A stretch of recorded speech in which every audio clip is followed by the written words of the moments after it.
Hello and welcome to MCEA's Power Lunch. We're the legal and scientific voice for Minnesota's environment. We've been doing this work since 1974, and we're excited to start a new series of live streams over lunch so you can get smarter while we're eating your peanut butter and jelly sandwich or anything else you're eating right now. We're going to bring in a series of program and other policy experts from MCEA to talk about the work that they're doing to protect Minnesota's environment. And today, we are really lucky to have Leigh Currie, who is our Energy and Climate Program Director. Welcome today. Thanks, Aaron. It's fun to be here. Well, so let's just start with the introduction. So who are you and what do you do, Leigh? Yeah, so as Aaron said, I am the Climate and Energy Director at MCEA. So I'm an attorney and I direct the climate program. So, MCEA has several issues, including water quality, mining, and energy and climate is one of them. So why do you call it a climate and energy program? I think that's a pretty recent change. We used to just call it energy. So why the addition of climate? Yeah, so we have recognized that the climate change is one of the thorniest issues of our time. And so MCEA has really set one of its strategic goals is to figure out how to tackle climate change. One way to do that, or one piece of that puzzle, is the electricity sector, the energy we use, both to make electricity and transportation energy as well. And so we used to really only focus on the energy sector, and we had a clean energy program. But we, as you said, recently recognized that we need to think more broadly than that in order to really tackle climate change. And so we've changed the name to reflect the fact that we're now kind of thinking outside of the electricity box. Sure. So, Minnesotans love to think that we're above average and that everything we do is above average. And we do have a long history of setting really ambitious goals for ourselves when it comes to clean energy and transitioning to renewable sources of electricity. Is Minnesota on the right track right now? Are we making significant progress toward the goal of getting to a carbon-free electricity and generation economy? That's a great question. Yeah. So, as you mentioned, we have set some ambitious goals as a state. So we have a state law that says it is our goal to reach at least 80% greenhouse gas emission reduction by 2050, which is, according to most science, the level we need to get to in order to avoid the most catastrophic effects of climate change. And so they've been measuring our progress toward that goal since that statute was passed in 2007. And the most recent report shows that as of 2014, we had only reduced emissions by 4%. So from 2005 to 2014, it was a 4% reduction. We were supposed to reach the benchmark of 15% reduction by 2015. So we missed that benchmark, and we're going to miss the 2025 benchmark as well unless things change. I will say the one sector of the economy that is on track is the electricity sector. So a lot of the work MCA and its partners have done over the last decade and a half have really helped, and market forces are helping now too. And so that sector has reduced emissions 17%. But again, that's kind of why we have to start thinking outside of the electricity box, is how do we get at the rest of the economy? So how much of the electricity generated in Minnesota right now is generated by renewable sources, solar, wind, and other renewable sources of energy? Yeah, I think the most recent statistic I saw was about 26% in Minnesota comes from renewable sources. And that's a huge gain. If I recall correctly, a decade ago, we were at 2 or 3%? Yeah, it's been an explosion in recent years. And so a lot of that's policy driven. The renewable energy standard that Minnesota has really helped push that. A lot of it now is market driven. Wind is cheap. And we'll come back to that question too about what are the market forces that are driving this transition to renewable energy. I guess I do want to take one step back though and just ask the question why this matters.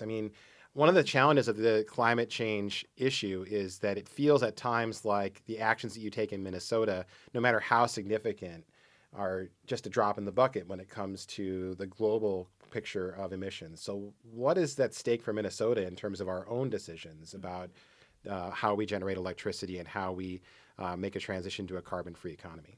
Yeah, great question. So it's true, it's a global problem. I mean, our CO2 emissions from Minnesota go into the atmosphere and affect climate change globally. There's no local effects the way there are with other pollutants. But every actor needs to be a part of the solution. So, from federal governments to regional to state subnational governments to corporations, private institutions, colleges, citizens themselves. So it's an everything and all of the above strategy. And in the U.S., with what's happening at the federal level, the absence of any climate change work means that states more than ever need to step up and fill that gap. Yeah, I mean, you were at the Conference of the Parties, the 23rd Conference of the Parties, which is the Global Climate Change Summit, basically, to talk about this work. What did you see from other folks across the United States as they're struggling with this question of what to do on climate in the absence of a federal government that's taking the lead on it? Yeah, I mean, there's a lot of great state actions happening. Minnesota is one of the states that is becoming a leader nationally. Some of the other states that are doing great work are mostly on the coasts. Minnesota kind of stands alone in the center.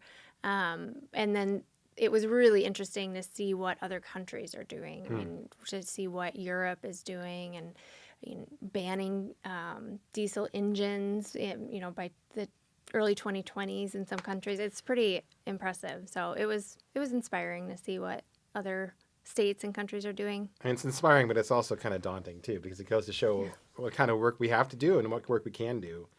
I do want to spend a little bit of time just laying the groundwork for some of the stuff we'll talk about later in your work at the Public Utilities Commission. So Minnesota is not unique, but it's one of a series of states that have utility commissions that regulate our electricity generating sector. And the reason why we have that is because these companies that create power are monopolies inside of their own territory. So the Public Utilities Commission, though, is quite a bit different from other state and government bodies. So can you talk a little bit about what the Public Utilities Commission does and how it's different from other state agencies? Yeah, I spent a lot of my time there. So the Public Utilities Commission is different in a couple of ways. One is that there is a body of commissioners. So there's 5 commissioners that are appointed by the governor. So it's not, Pollution Control Agency has 1 commissioner. DNR has 1 commissioner, but the PUC is a body of 5. And then I'd say the biggest difference that I notice coming from private practice to Public Utilities Commission practice is that they're subject to open meeting laws. So when you appear in front of the commission on a decision, so whether to approve this gas plant or not, or approve this resource plan or not, the commissioners have read submissions, but they are not allowed to talk to each other behind the scenes. So they show up not having had any, opportunity to discuss this among themselves, and then they deliberate publicly. So you sit there and answer questions, and then you watch them deliberate. So it's really unlike anything. Usually when you're in front of a judge, they'll take the matter under consideration and get back to you with an opinion. So it's pretty interesting to sit and actually watch the commissioners reach their decision live. Yeah, because if you go to the legislature, many times if you go to committee hearings, folks there have already pretty much made up their mind about what the bill that's in front of them, and it's kind of almost theater more than it is deliberation. But you're saying that you can watch people deliberate for hours live right in front of your eyes? Yeah, it takes some stamina to appear at the Public Utilities Commission. Some of the hearings are all day or multi-day affairs. There's an unprecedented, I think, decision coming up on the Line 3 pipeline where they've scheduled 4 full days for that decision to happen. So you're going to be popping your popcorn and showing up there to watch? Or? Yeah. You're trying to stay awake, as the case may be. Well, that's one of the things that's kind of interesting, too, about Minnesota's open meeting laws is that they really do require that this happen in public, but it's probably not something that many members of the public are going to stick around and watch all 4 days of. Yeah, I think there will be more interest in that decision than maybe some of the others, but you're right. It is a small group of us, I think, that are regulars at the PUC. So there, of course, beside the Line 3 decision, which is coming down, there have been a whole host of other really big decisions recently in just the last year and a half. at the Public Utilities Commission related to renewable energy. And I wanted to talk just briefly about some of the history and the recent history of our work over at the Public Utilities Commission, particularly starting with what is called the externalities decision, which is a very abstract way of saying making sure that pollution costs aren't imposed on people. Can you talk a little bit about the externalities case and what our position was in that?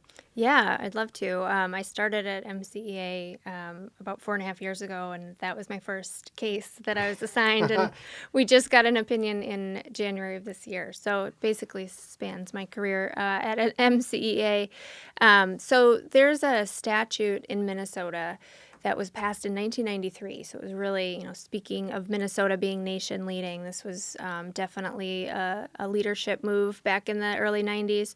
And it requires the utilities in Minnesota to consider the environmental costs when appearing in front of the Public Utilities Commission. Mm-hmm. And then the statute said that the commission would be the body to establish, to quantify what these environmental costs are that need to be considered. So in 1997, we got a decision from the commission that quantified 6 different pollutants and said, here's what the cost is, a per ton dollar figure for these particular pollutants.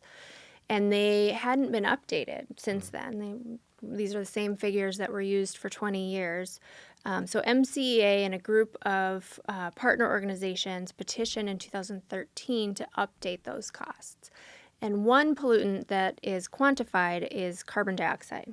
So essentially what we had to do was put a dollar figure on a ton of carbon, and what does that ton of carbon do in terms of climate change damages to society, so that when we're appearing in front of the commission has information about climate change and the impact of carbon dioxide when it's weighing, wind versus gas versus coal.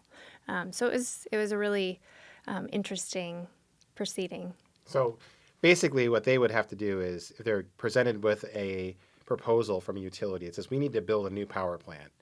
And they said, we want to build a natural gas plant because it's cheaper for consumers, but it doesn't factor in the climate change costs. The utility commission could come back and say, that's not actually the lowest cost option because you haven't factored in the climate change costs. Is that the best way to describe it? Yeah, that's a good way to put it. Essentially, it's trying to incorporate into decision making the full spectrum of costs. So not just what will this do to utility shareholder prices, or what will this do to your bill, but it looks at what does this do to the state of Minnesota and society as a whole, and having the sort of full breadth of information available.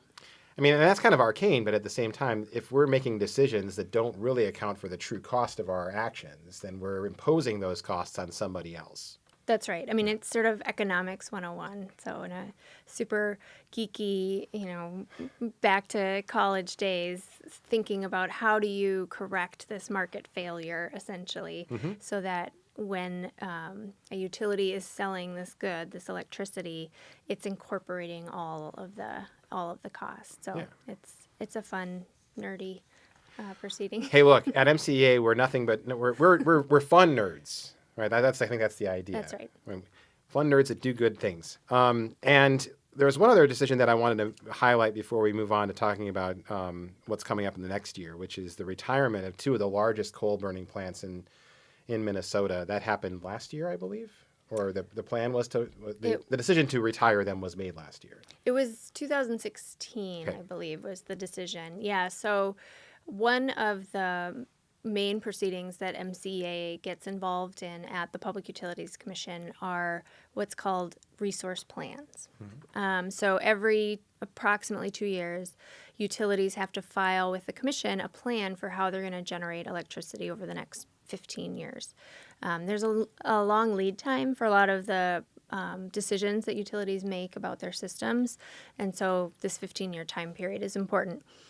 And the most recent resource plan for Xcel Energy, we intervened on behalf of a coalition of groups, and the outcome of that proceeding was that we got earlier retirement dates for 2 of Xcel's biggest coal units, the 2 at Sherburne County or Sherco. Okay. And there's 3 there, right? Right. Yeah. So there's still one unit at Sherco that doesn't have a retirement date, and then there's another coal plant on Excel system that does not have a retirement date. And that's the Allen King plant on the St. Croix River. Correct. Okay.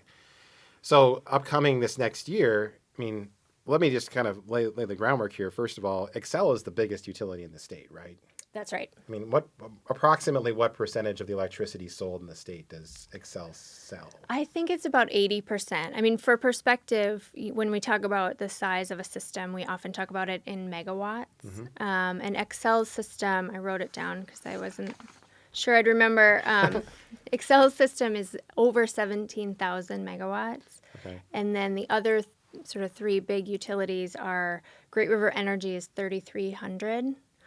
Minnesota Power is 1,800, and then Otter Tail Power is 800. So Excel at over 17,000 megawatts is by far the biggest utility. That's a big difference. And those 4 plants that are coming up, so there's the 2 coal plants, the 3rd Sherco plant, and then the Allen King plant. There's also the 2 big nuclear plants that are coming up for potential retirement relatively soon. And we got an online question about this. What is the end of life for these nuclear power plants? They've been in operation for a while now, but they have a fixed term, right? Right. So unlike the coal plants and gas plants that sort of have a end of life that's a little more of a natural old age or, fully depreciated, however you want to think about it, nuclear plants are licensed and have more of a fixed end date. So the Monticello plant is, its license is through 2030. And then Prairie Island has 2 units, and its 2 units, their licenses are up in 2033 and 2034. And when you say their licenses are up, that's the end of the road for them, or could they apply for extensions to those licenses? You can apply for extensions, and they've already been extended once. So in the 2013, 2014 time period, they were extended to their current end of license. Excel could apply to extend those. Okay. But if they don't, that means that these 2 nuclear plants are scheduled to close during that 15-year planning window. So Excel's coming back this year with another resource plan? Yeah, that's exactly right. So on Excel's system, there's sort of this, like I was talking about, the natural end of life for these coal plants, just based on old age. A lot of these plants were built in the same time frame in the 1960s. We were electrifying everything and building these large centralized plants, and so they're reaching their natural end of life. And then these nuclear licenses are up, and so all of this, they call it base load power, these large centralized generating stations are reaching the end of their lives within this 15-year planning period. So the next plan from Excel is due February 1st of 2019, and that plan will look at its system for the next 15 years. So it will have to contemplate, what do we do now? And that's those 4 plants, those 2 coal plants, those 2 nuclear plants are 70% of Excel's generating? In 2016, they generated 70% of all of the electricity. So 70% of the largest utility is up for replacement, and the question is, what will it be replaced with? That's right.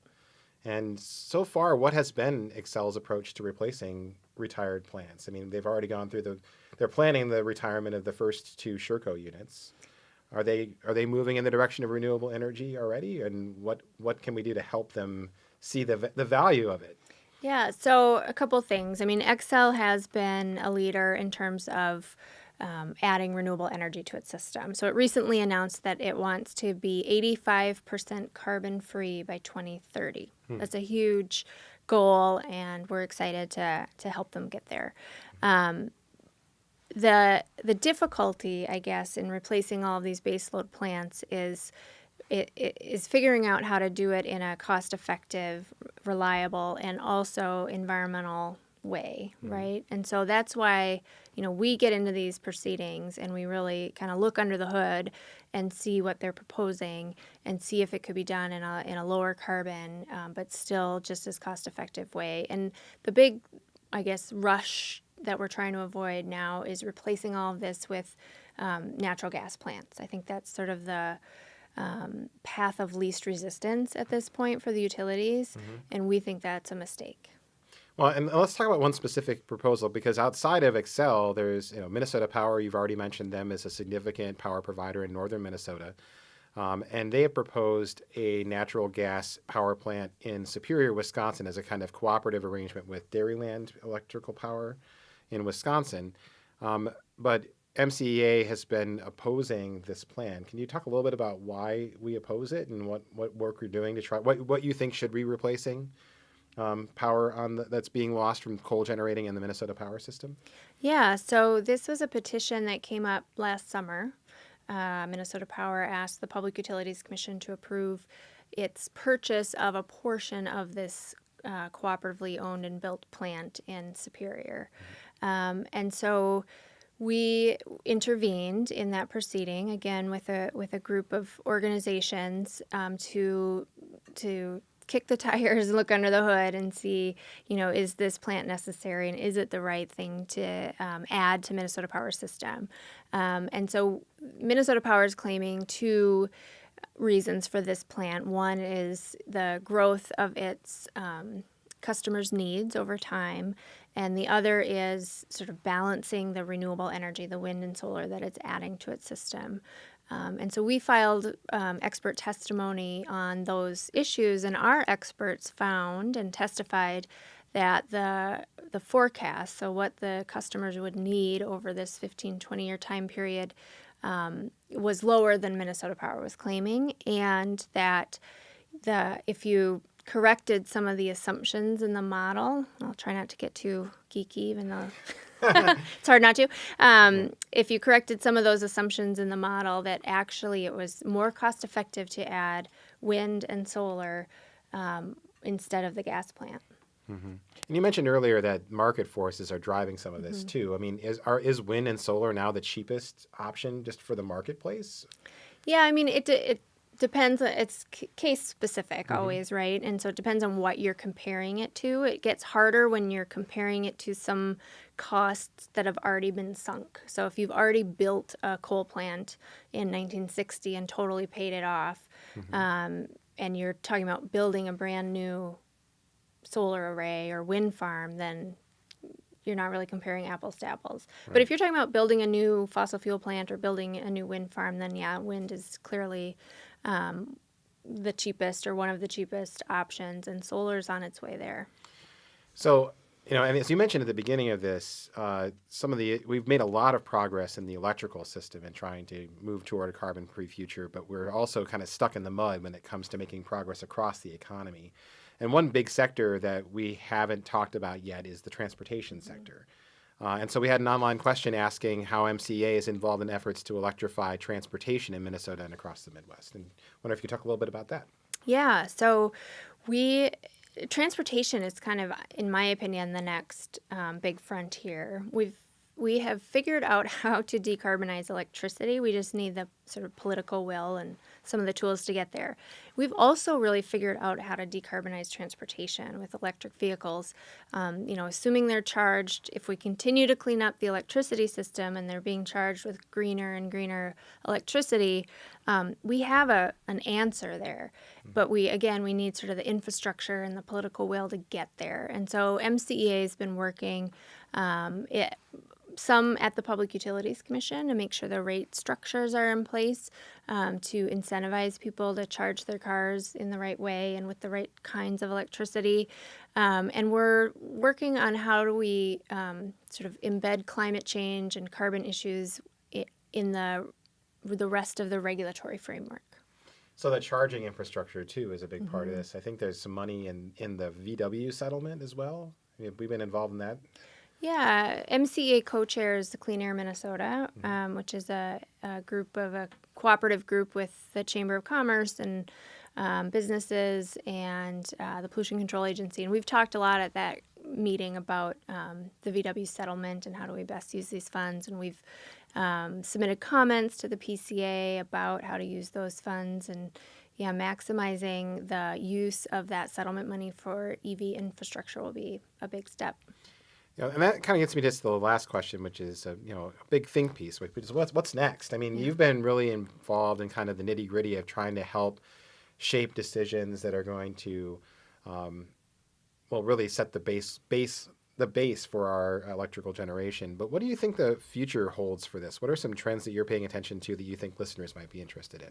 Yeah, so we've spent a lot of time and focus on retiring the coal plants, which are the biggest emitters of greenhouse gases, and then building up the clean infrastructure to replace that. Going forward, there's a lot of exciting things happening with modernizing the grid. So trying to figure out how do we take advantage of technology and technological advances in the electricity system. The electricity system is surprisingly simple. And if we can use some of this, two-way communication and things like even a Nest thermostat and trying to get more of those on in people's homes and get the entire grid modernized, I think that's really going to be the next frontier of decisions. I mean, I think we were talking about this in the office the other day, and really, a utility doesn't even know that your power is off unless you call them to tell them that, right? I know, I couldn't believe that when I first.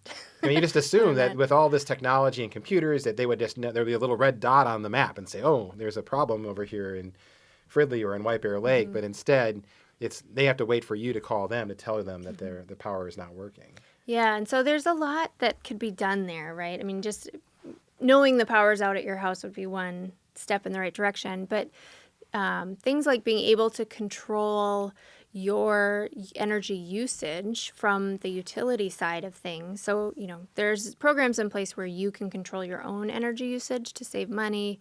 There was recently a time of use rate approved for Xcel's system, a pilot program that would do that. But having the utility be able to do that so they don't have to build the next new power plant and instead they can kind of manipulate who's using what when would be, in our opinion, a better way to use resources. So when you say the time of use, what you're saying is that there's like different rates at different times a day?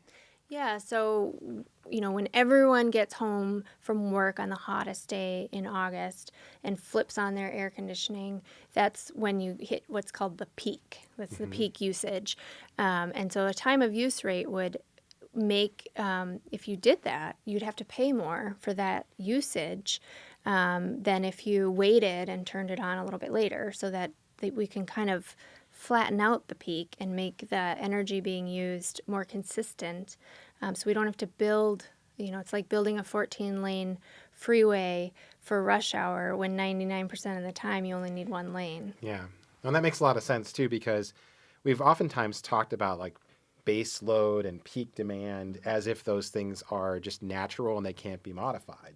But we know that using pilots like this, you can change how consumers use energy in ways that benefit everybody. It makes it easier for the power company to meet that demand. It makes it simpler and cheaper for consumers who change their behavior to save some money. Yeah, we'll be keeping an eye on these pilot programs. We're excited to see where they can take us in the future. Yeah, it's great. Well, and this has been a really fun conversation.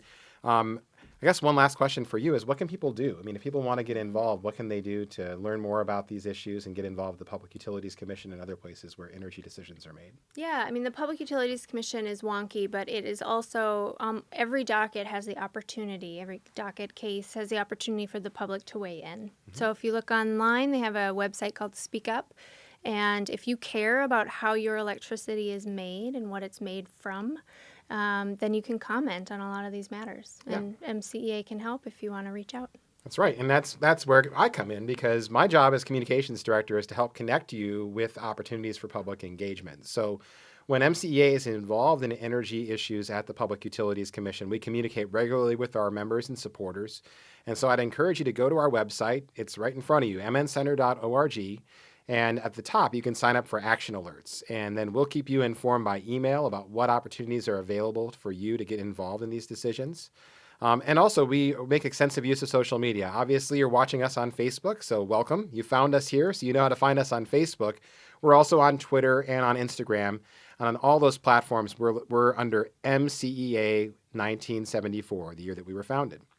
And if you'd like to support the work that Leigh does, which is this is a critical month for us. We're finalizing our budget. We're trying to decide what work we can do in the upcoming year to support the activities both in energy, but our water program and our mining program. Please consider a gift this month to allow us to continue to expand this work. And you can make a donation on our website as well at mncenter.org/donate. One other thing that's kind of fun is we just moved into a new office space. So if you want to come over and see our new office space, to meet our staff one-on-one, to learn more details about the exciting work that they're doing in energy and water and mining, please come by our office. We're at 1919 West University on the 5th floor, and we will have an open house of our happy hour on June 12th. I'm sorry, so June 20th. Today is June 12th. June 20th from 5 to 8 p.m. And if you want more details about that, there's a Facebook event for that event as well. Or you can go to bit.ly/MCEA happy hour. And one last thing, this live stream is not the last time you can see this. If you saw this conversation and thought, wow, I really need to make sure that one of my family members or friends sees this, we will have it replaying both as a live stream, but we're going to create a YouTube video and even an audio podcast so that folks can listen to this on their commute or any other way that they listen to podcasts to keep informed. So we will have some exciting new media products coming out just from this conversation alone. So I'd like to thank Leigh. Thank you, Aaron. Leigh did a great job. So we will be having these kinds of Power Lunch live streams regularly over the next few months. So keep your eyes and ears open, and you can tune in next time for the next Power Lunch. Thanks so much for spending your lunchtime with us. We really appreciate it. MCEA is very glad to have you as a supporter. So have a great day, and we'll talk to you soon.